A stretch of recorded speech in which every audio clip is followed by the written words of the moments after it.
we have to move on to the next talk, which is by Professor Geerling, of course, on the medical and surgical therapy option for mucous membrane pemphigoid. And later on, of course, if we do have time, we'll come back to the discussion. Sorry for the interruption. Okay, I hope the screen is visible. Yes, yes. Perfect.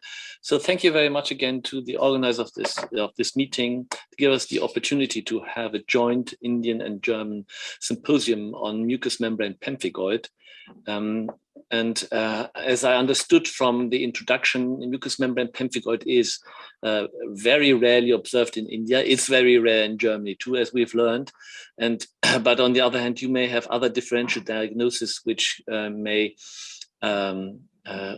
compete with this diagnosis, such as trichiasis due to glaucoma. So maybe it's just setting the mind right to think of the disease sometimes more often than so far. So my task is to talk about medical and surgical therapy of this problem. And this is also initiated due to our participation in the European guideline workshop kindly initiated by Professor Schmidt, which led to a publication in the Journal of the European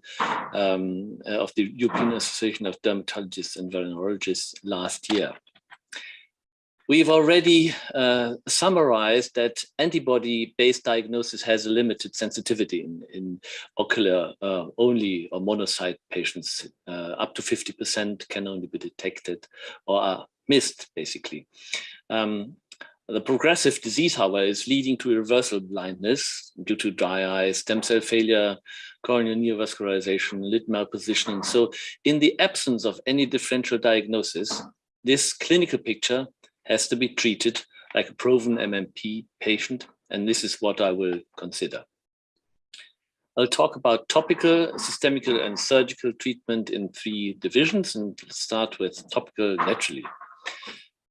So as this is a disease triggered by autoantibodies that are circulating, it will be very difficult to reach those antibodies with topical therapy.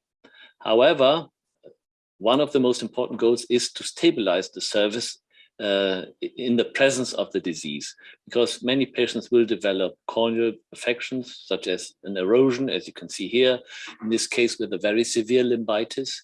And it is our aim to achieve a stable surface. And this is what topical therapy can try to achieve. Topical therapy alone will be insufficient to address the systemic disease. This is the mainstay for systemic immunosuppression. But we can use subconjunctival steroids, which is a temporary measure due to the risk of inducing complications such as glaucoma or cataract, to support our systemic treatment. If we have patients that are suffering severely from side effects due to systemic immunosuppression, we will actually have to resort to this measure.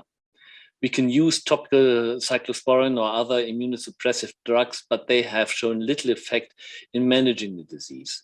Most importantly, to stabilize the epithelium, we should minimize trauma by using lubricants.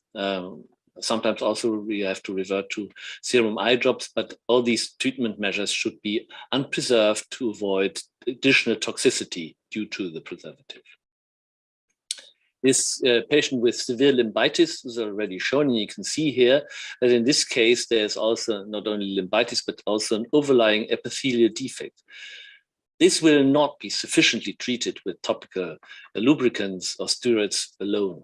This will require systemic immunosuppression, which is aiming to convert an actively inflamed eye into an eye with a quiescent conjunctiva. Actually monitoring this disease progression or treatment success is relatively easy. With a simple look at the conjunctiva, also under the lids, you will get an impression whether the treatment is working.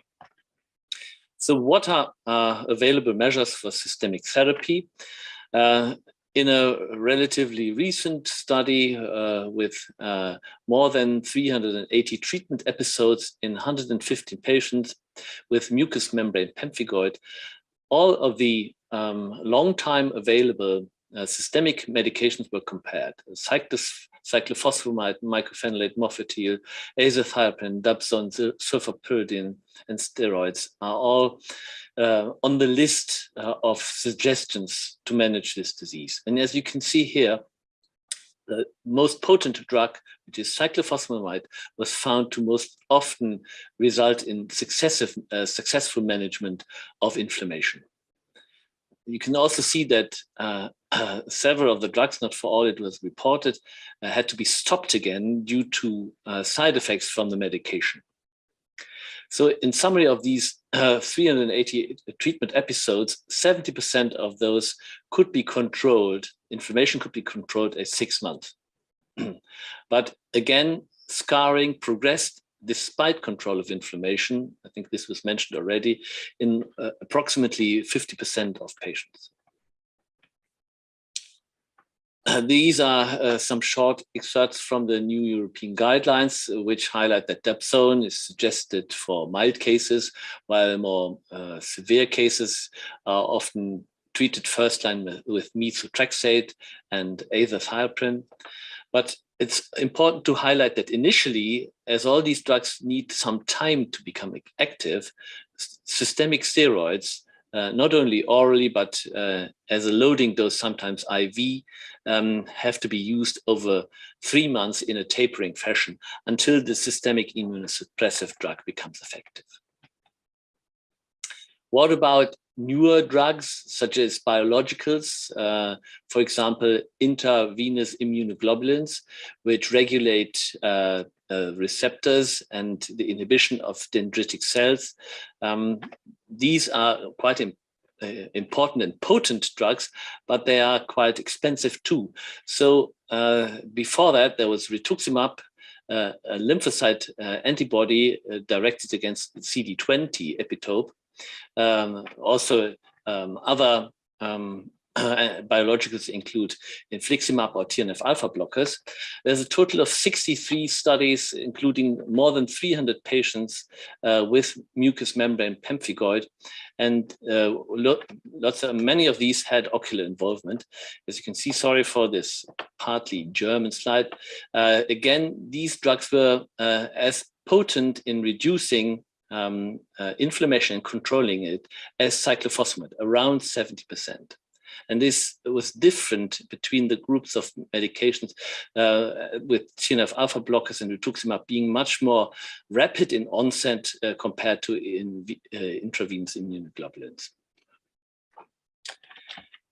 Now, the recent workshop has compiled a therapeutic stepladder that summarizes that dapsone and other sulfa drugs are used in the mild stage if the disease is more severe, or if it can't be controlled with a mild stage disease, then azathioprine, mycophenolate through to cyclophosphamide already as an oral treatment are used, and with increasing severity, those more rarer drugs and more expensive drugs are tried if disease is refractory. So in resistant cases, we see this the need for anti-CD20 drugs, anti-TNF-alpha or IV globulins, but this will not be able to prevent progressive scarring, at least in parts of the patients. The aim is to give good control of inflammation, but scarring may progress even when the eye is white, as there is the so-called white inflammation, is highlighted by Dr. Roth as well. Some colleagues have used subconjunctival mitomycin C. This is rather historic. It's been published 20 years ago to reduce fibrosis in a small cohort, but this was also associated with potentially very severe side effects such as scleral necrosis. So this is not something that the therapeutic guidelines at present recommend. Let me move on to our surgical options, which have to address cataract surgery, cataract, glaucoma, as was already highlighted, lid malposition, and also sometimes conjunctival reconstruction, as well as visual rehabilitation. So the general rule so far has been always that as few interventions should be performed as possible in a quiet eye if possible, and they should be as minimally as invasive as possible. And I think much of this is still true. We always perform disease management by surgery only when the inflammatory process is quieted down with systemic immunosuppression. Here are some examples where a lash ptosis will result in continuous corneal irritation, and this can be treated temporarily with a bandage contact lens. But as you can see here, in the absence of a lower fornix, contact lenses are frequently lost, which is why surgery is required to reposition the trichiatic lashes by splitting the lid margin and advancing the anterior lamellar posterior. Also, fornix reconstruction is required in such cases. This was an 81-year-old patient with a complete ankyloblaphon in her right and or left, it's even difficult to tell, and a advancing ankyloblaphon in the fellow eye. She also developed cataract and lost vision in that remaining left eye due to this cataract. So in this situation, fornix reconstruction was required, not only to reposition the lids, but also to then gain access for proper cataract surgery. This is the same patient with a mucous membrane graft to the lower fornix. An amniotic membrane is covering the lower corneal half. The epithelium from the mucous membrane is then growing back on the amniotic membrane, which serves as a basement membrane. And in this situation, then through the upper half of the clear cornea, of the upper clear cornea, of the upper half of the cornea, cataract surgery could be performed using additional intraocular dyes to enhance visibility of the lens capsule, resulting in improved visual acuity at 3 and 6 months postoperatively.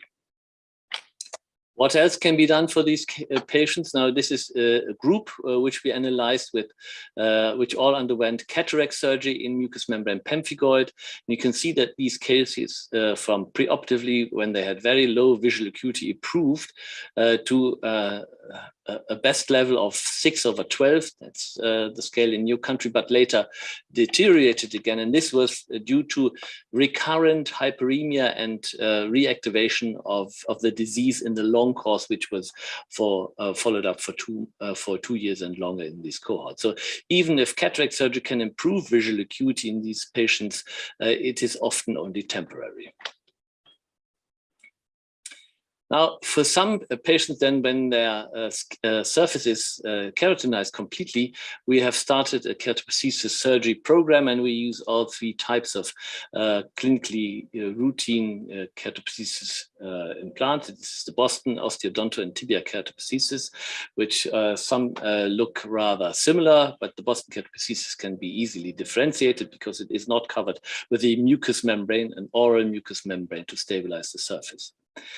So when we look at our population here, these are not only MMP patients, then we see that those patients with Boston keratoprosthesis have a less good survival rate of the prosthesis compared to those with prostheses that have a mucous membrane coverage. This is an example. This is not a patient. These are not 2 patients with MMP, but a very similar disease at the end stage of graft-versus-host disease. Those patients were blind in both eyes. They received osteodontokeratoprosthesis and gained good visual acuity. So in those patients with severe cicatrizing conjunctivitis, vision can be rehabilitated with keratoprosthesis surgery. There's one case I want to show you here, which has an additional problem, which is glaucoma. This is a patient who had a mucous membrane pemphigoid, had received an osteodontokeratoprosthesis. Visual acuity improved to 0.5 or 6/12, but she had progressive visual field loss due to increased intraocular pressure. And in this situation, where there's no fornix, where the lid margin was fused to the oral mucosal graft, we dissected a pocket through the lid margin to implant the Behrwelt valve, which then was placed with its tube in the anterior chamber behind the osteodontokeratoprosthesis. And then at the very end, the lid margin is sutured back to the keratinized mucous membrane. There's no fornix here whatsoever, but vision is 0.5 and intraocular pressure controlled. So this brings me to the starting point. We said initially that this is a rare disease. This is why we started a registry study in Germany to collect these cases and to get more data with a large number of university departments that join in data collection. And this is what I would also suggest to you as our Indian colleagues to consider. Registry studies will be helpful in understanding the epidemiology, but also the success and failures in therapy of this difficult disease. And this brings me to my conclusion. The therapeutic mainstay in mucous membrane pemphigoid today is still systemic immunosuppression to control a systemic autoantibody-driven disease. Ancillary treatments is what we usually use in our as ophthalmologists, which are topical steroids, lubricants, sometimes systemic tetracyclines in cases who can't tolerate systemic immunosuppression, but this is not usually the best and effective treatment. So this is why we also need colleagues from the medical department and other departments to join in managing those patients. When we have to perform surgery, we should aim to harm the conjunctiva as little as possible, if it's cataract surgery, for example. But in advanced stages, we can bypass an absent conjunctiva, for example, by keratoprosthesis surgery. We should always remember that this disease can progress even without inflammation, but inflammation control will remain in our focus. And I suggest to join in specialized pemphigoid clinics with a multidisciplinary team. And this is again highlighting the newly published European guidelines. We are at present working on a German guideline based on this. Thank you very much from Düsseldorf.